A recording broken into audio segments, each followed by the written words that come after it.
C'est vraiment un outil super. Moi, je pense que je vais l'utiliser de plus en plus et c'est ça qui va me faire aussi gagner plus d'edge par rapport aux joueurs sur les tables. Donc c'est vraiment super utile. Ça va te faire gagner beaucoup d'argent si tu l'utilises très bien. Donc c'est vraiment super utile comme outil. C'est un très très bon investissement, je pense. Et on va rentrer juste plus dans le détail. Aujourd'hui, on n'aura pas non plus de simulation, mais je pense que ça va revenir. En tout cas, j'espère que ça va revenir dans les autres prochaines vidéos. Et si tu veux soutenir ma chaîne et si tu veux soutenir aussi mon projet, n'hésite pas à utiliser mon lien.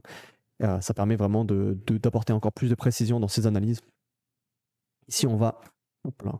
Ici, on va open. Ici, dans ce spot-là, j'aime bien le fait qu'il soit assez agressif. Maintenant, chip leader. Ah, par contre, tu vas voir un peu plus tard dans le tournoi. On va voir un peu qu'est-ce qu'il fait, mais il va pas trop. Il va prendre des spots un peu bizarres.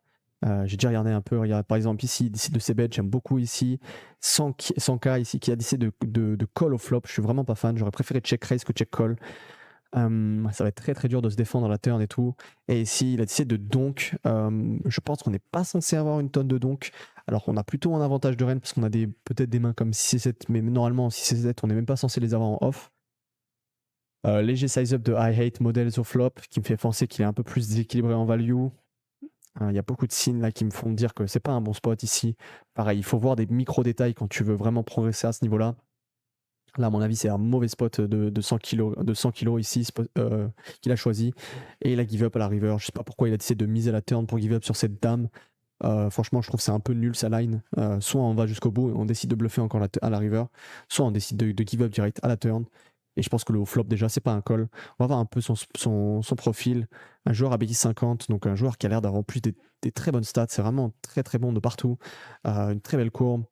Plutôt un bon héros ici à BI 50. Donc j'ai pas trop compris ici sa line. J'ai pas trop compris son choix. Personnellement, j'aurais pas fait ça contre le chip leader, mais pourquoi pas. Et I hate models, on va voir un peu son profil. ABI 20. Pareil, il a l'air d'avoir beaucoup de fil battu, il a l'air de finir assez tardivement dans le tournoi, donc encore un très bon joueur. Si tu veux avoir plus de précision sur l'analyse des joueurs, ici le but c'est pas de faire des vidéos ultra longues. Si tu veux avoir plus de précision, tu veux que je t'aide à analyser les profils adverses et que tu veux faire des meilleures déviations contre les joueurs, tu peux aller cliquer mon lien dans la description et je t'aiderai personnellement. Donc ça c'est vraiment quelque chose que je vais faire parce que ça prend plus de temps. Et ouais, du coup ici on va avancer dans le tournoi, on va folder ici. Il a essayé de raise et moi je pense ici Don Value qu'il a plutôt un bon tapis. On peut call aussi une partie du temps, je pense qu'on n'a jamais de fold. Ouais, il a essayé de faire tapis intéressant, j'aime beaucoup cette option contre un joueur qui est capable ici d'open ici une tonne en BVB, je pense que c'est une très belle option. Et la mode en ce moment c'est vraiment d'open une tonne, donc vraiment je pense que c'est vraiment une belle adaptation. Ici par contre à 13 blindes, c'est pas comme on a paire de 8 tout à l'heure. Je pense que là ici c'est bien mieux de faire tapis directement et c'est ce qu'il va faire.